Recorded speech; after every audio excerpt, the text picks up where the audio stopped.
नमस्कार। आपका अखबार के YouTube चैनल पर आपका स्वागत है। मैं हूं प्रदीप सिंह। इस देश में मुसलमानों के साथ अगर कुछ भी हो या किसी के भी साथ अगर कुछ हो और लोगों को पसंद ना आए तो पहले एक वर्ग है जो खोजता है कि उस व्यक्ति का धर्म क्या है। अगर धर्म वाली बात उनके खांचे में फिट नहीं आती है तो फिर जाति खोजते हैं। पहले खोजा जाता है कि क्या अगर वो मुसलमान है तो मुसलमान का विक्टिमहुड का कार्ड खेलो। बताओ कि कितना सताया हुआ है मुसलमान, कितना डरा हुआ है मुसलमान, कितना पीड़ित है, कितना आतंकित है मुसलमान। ये नैरेटिव चलाओ। अगर वो मुसलमान नहीं है और हिंदू है तो पहले तो उसकी उपेक्षा करो। लेकिन अगर कहीं गलती से वो दलित है तो भी विमर्श बनता है कि हिंदू समाज दलितों के खिलाफ अत्याचार कर रहा है। सिर्फ देश में अत्याचार ही हो रहा है दलितों पर, उसके अलावा और कुछ नहीं हो रहा है। मैं ये नहीं कह रहा हूँ कि दलितों के खिलाफ इस तरह की घटनाएं नहीं हो रही हैं, उससे इनकार नहीं कर रहा हूँ। लेकिन ये तस्वीर पेश करना कि उसके साथ जो हुआ सिर्फ इसलिए कि वो दलित है। 70-80% घटनाओं में कारण दूसरा होता है। मुश्किल से 15-20% घटनाएं ऐसी होती हैं जिसमें जाति के कारण कोई अपराध हुआ है, लेकिन उसी को मुख्य रूप में दिखाया जाता है, उसकी मेन स्ट्रीमिंग की जाती है। इसी तरह से मुसलमानों के साथ भी होता है। अब इस समय एक मुद्दा चल रहा है। एक कॉमेडियन है, स्टैंड अप कॉमेडी करते हैं, मुनव्वर फारूकी। लोगों की किसी एक धर्म विशेष की भावनाएं आहत करने के लिए, और धर्म विशेष क्या है, हिंदुओं की भावनाएं आहत करने के लिए उनके खिलाफ FIR दर्ज हुई, मुकदमा हुआ, जेल गए।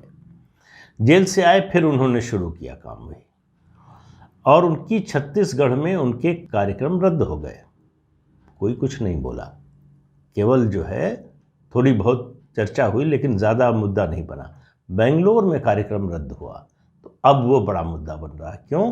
क्योंकि बेंगलोर में यानी कर्नाटक में भारतीय जनता पार्टी की सरकार है, छत्तीसगढ़ में कांग्रेस की सरकार थी।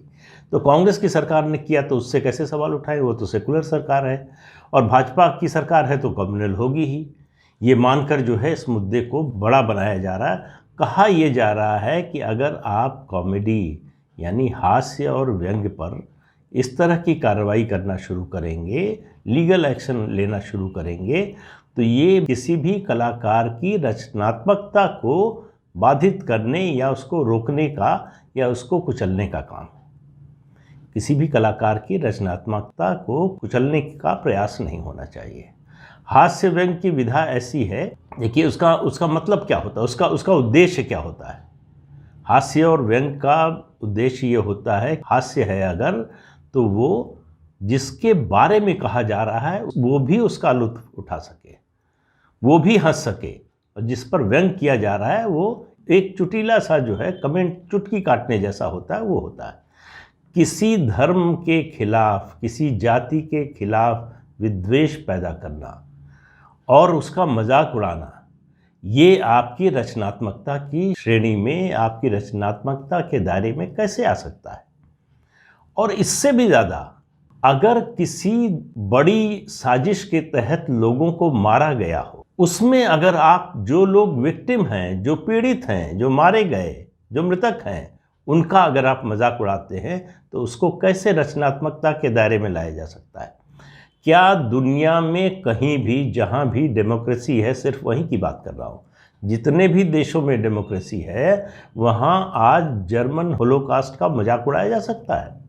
क्या जो 60 लाख यहूदी 1941 से 1945 के बीच में मारे गए, उस मुद्दे पर कोई दुनिया का कॉमेडियन, कोई हास्य व्यंग्यकार, कोई लेखक उसका मजाक बना सकता है?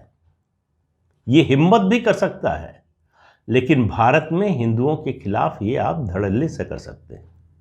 और इसको अगर रोकने की कोशिश होगी, अगर इसके खिलाफ कानूनी कार्रवाई, जो संविधान सम्मत कार्रवाई है, वो करने की कोशिश होगी, तो आपके खिलाफ खड़े होने वाले ज़्यादा होंगे।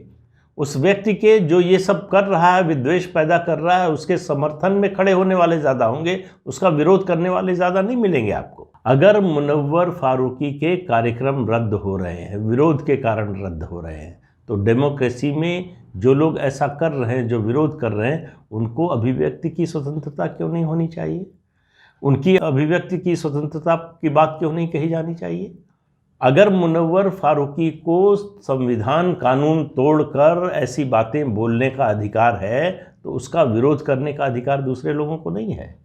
अगर वो विरोध होता है तो वो लोग हिंसक हैं, वो सांप्रदायिक हैं, वो जो है मुसलमानों का विरोध करने के लिए ऐसा कर रहे हैं। सिर्फ इसलिए मुनव्वर फारूकी के खिलाफ ये सब हो रहा है क्योंकि वो मुसलमान है, ये बताने की कोशिश हो रही है।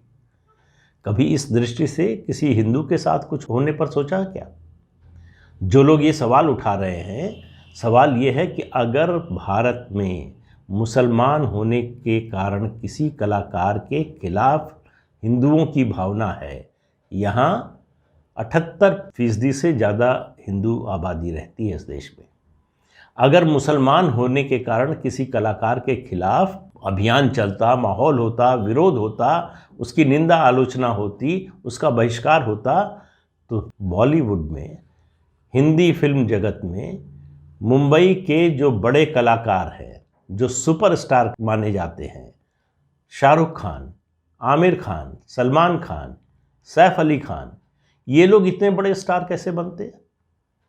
और Dilip Kumar, Yusuf Khan all time great कैसे बन जाते? अगर हिंदुओं के मन में मुस्लिम कलाकारों के प्रति इस तरह की भावना होती तो ये लोग आज शीर्ष पर कैसे होते? तो इनके आरोप में, इनका जो विमर्श है, इनका जो नैरेटिव है, उसमें कोई दम नहीं है। उसमें कुल मिलाकर दुनिया भर में ये प्रचार करने की कोशिश कि देखिए मुसलमानों के खिलाफ बड़ा अत्याचार हो रहा है। अब आपको बताऊं, आप में से बहुत से लोगों को पता होगा कि मुनव्वर फारूकी ने क्या किया था, क्या बोला था, क्या कहा था, जिसके बाद ये शुरू हुआ मामला। वैसे तो लगातार वो हिंदुओं के खिलाफ बोलते रहे, लेकिन उन्होंने अपने कार्यक्रम में गोधरा कांड पर टिप्पणी की। आपको मालूम होगा 27 फरवरी 2002 को जो ट्रेन आ रही थी अयोध्या से अहमदाबाद के लिए, उसमें गोधरा में एक कोच के 59 लोगों को, जिसमें कार सेवक थे जो अयोध्या से कार सेवा करके आ रहे थे, लौट रहे थे, उनकी ट्रेन में डिब्बा बंद करके आग लगा दी गई। 59 के 59 लोग जिंदा जला दिए गए।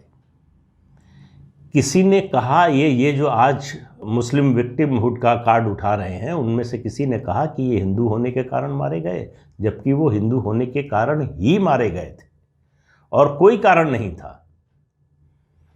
और उसको लेकर किस किस तरह की बातें बनाने की कोशिश हुई, किस तरह का मुद्दा बनाने की कोशिश हुई, उसको क्या स्वरूप देने की कोशिश हुई।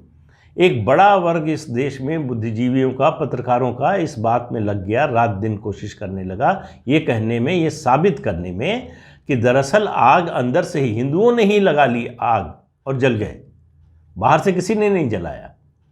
हाई कोर्ट तक फैसला हो चुका है, अदालत से फैसला आया है। जो निचली अदालत ने 11 लोगों को फांसी की सज़ा दी थी, उसको जो है हाई कोर्ट ने बदलकर आजीवन कारावास में किया है।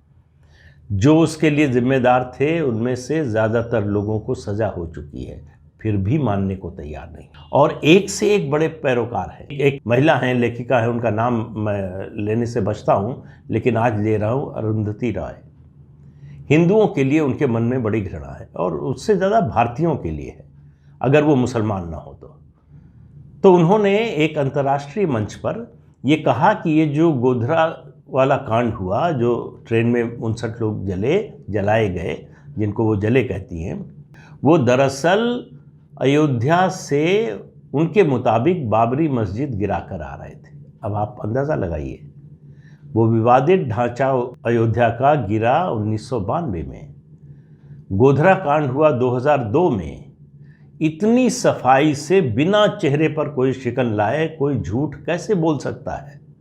और आज के सोशल मीडिया के ज़माने में कुछ सेकंड लगते हैं इस झूठ को पकड़ने में, लेकिन बेशर्मी के साथ इस नैरेटिव को चलाया जाता है।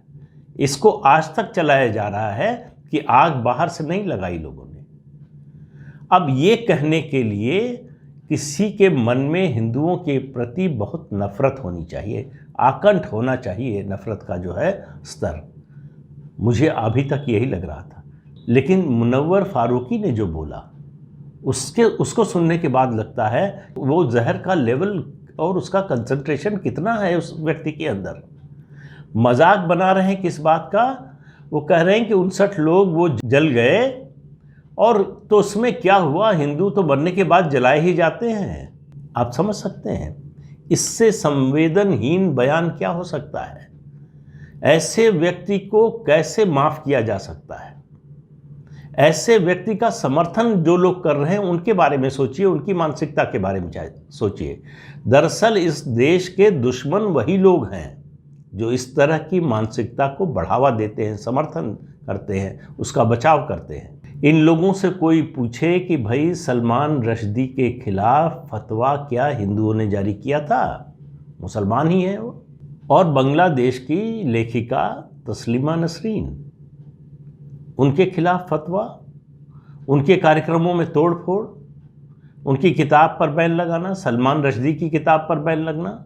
आज अदालत बड़े उससे कहती है, सलमान खुर्शीद की किताब का मामला गया अदालत में कि इस पर प्रतिबंध लगाया जाए, तो अदालत ने कहा आँख बंद कर लीजिए, मत देखिए, मत पढ़िए, मत खरीदिए किताब, आपको नहीं पसंद है मत पढ़िए। तो न्यायाधीश महोदय से, मतलब व्यक्तिगत बात नहीं कर रहा हूँ, अदालत की बात कर रहा हूँ, उनसे पूछा जाना चाहिए कि सलमान रश्दी की किताब के बारे में यही बात क्यों नहीं थी, तस्लीमा नसरीन की किताब के बारे में यही बात क्यों नहीं थी। इसके अलावा बहुत सी किताबें हैं जिनको बैन किया गया, क्यों किया गया? जिनको नहीं पढ़ना था नहीं पढ़ते। तो ये जब आप करते हैं कि एक समुदाय की बात हो, एक पक्ष की बात हो, तो आपका फैसला दूसरा होता है, दूसरे की बात हो तो आपका रवैया दूसरा होता है।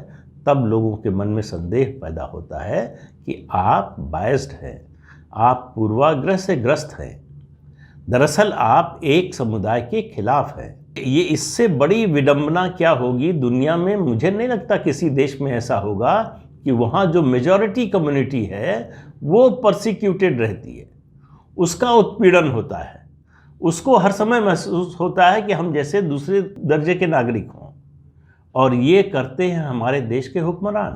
क्यों ऐसा होता है? इसलिए होता है कि जो किसान आंदोलन के बारे में मैंने बात कही वही यहाँ भी कह रहा हूँ कि साइलेंट मेजॉरिटी पर हमेशा वायलेंट मेजॉरिटी की जीत होती रहेगी। जब तक आप आवाज़ नहीं उठाएंगे, जब तक आप बोलेंगे नहीं, जब तक आप अपनी बात नहीं कहेंगे, तब तक आपके साथ यही होता रहेगा। किसी पर हमला करने की ज़रूरत नहीं है, किसी से मारपीट करने की, गाली गलौज करने की ज़रूरत नहीं है, लेकिन अपने हक के लिए बोलिए तो, जो जायज़ है, जो कानून सम्मत है, जो संविधान सम्मत है, उस पर तो बोलिए। उस पर बोलने से आपको किसने रोका है? तो जब आप चुप रह जाते हैं तो जो विरोधी हैं आपके, उनको ताकत पहुंचाते हैं। तो तय कर लीजिए कि ताकत किसको पहुंचानी है। आपका जो दुश्मन है, आपका जो विरोधी है, आपसे जो नफरत करता है, आपको जो ख़त्म करना चाहता है, उसके साथ हैं आप या उसके विरोध में खड़े हैं आप?